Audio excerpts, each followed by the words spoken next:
Hello again YouTube, and welcome back to Just Get a Tesla's Monday Musings. Today I want to talk about the budget that we had in the UK at the end of last week. And there's two things that are relevant to the world of EVs and this channel, and those are the way that they are changing vehicle excise duty, or the tax disc, for EVs, and the way that they are going to start taxing petrol and diesel more. So the first of these, we've had a good deal in the UK with EVs. There was a £5,000 electric vehicle grant available for a while, where the government literally paid the first £5,000 of your EV purchase. Of course, none of the manufacturers would have dreamed of just sticking the price up by another £5,000. That definitely didn't happen. Let's just be clear. But what we have seen is that cut first to £3,500 and restricted to the value of the car, and now it's gone completely. EVs did get a good deal with vehicle excise duty, the tax disc, where you paid nothing, no tax at all. The UK has it where the amount of road tax, vehicle excise duty that you pay differs depending on the emissions of your car. So it's logical that an EV pays nothing. But what they've announced in the budget is that EVs are going to have to start paying the same as any other car.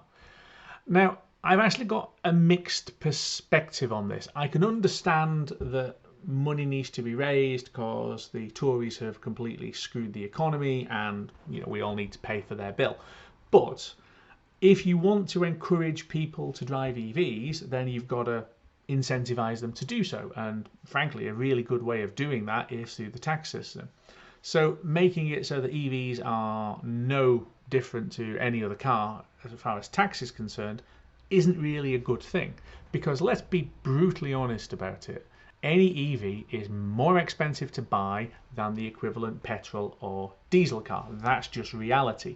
It costs more to make smaller volume cars, and EVs are smaller volume for all of the legacy car manufacturers. It's true that in the UK in September 2022, the Tesla Model Y was the second best selling vehicle. Now, I got my Tesla Model Y in September 2022, so I was part of that.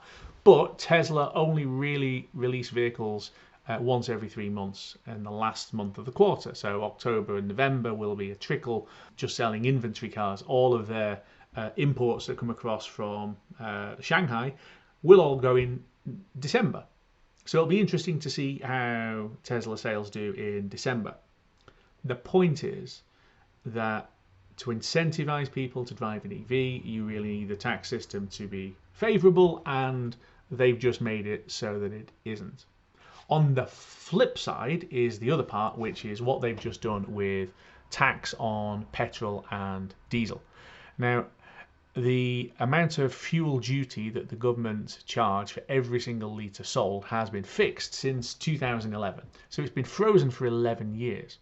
And one thing that they didn't announce in the budget, but has come out since, is that it's going to go up by 23% next March, in March 2023. That's 12 pence a litre added straight away to the price of petrol and diesel. That is going to have a huge impact, a really, really big impact. Earlier this year in 2022, fuel prices in the UK absolutely exploded because of this thing going on in the Ukraine, and a lot of people were really struggling to be able to fuel their vehicles.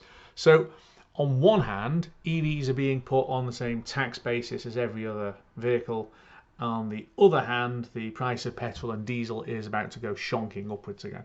So it's just this balance. We've got a government that says that it wants to get as many people driving EVs as possible by 2030, and on the other hand, it takes away all of the tax incentives to try and force that behaviour. I honestly don't get it. Let me know in the comments what you think, whether it's a good thing that they're making EVs pay the same as non-EVs or not. Personally, on balance, I think it's the wrong thing to do, but maybe you think differently. Either way, let me know. That is literally it. These are only supposed to be short videos, Monday Musings, where I just pick at something that I've seen this week. So like and subscribe if you haven't done already. There are 2 videos a week of actual Tesla stuff. They go up on a Wednesday and a Saturday usually, and I do this slots on a Monday where there's something to talk about. So I will see you on the next one.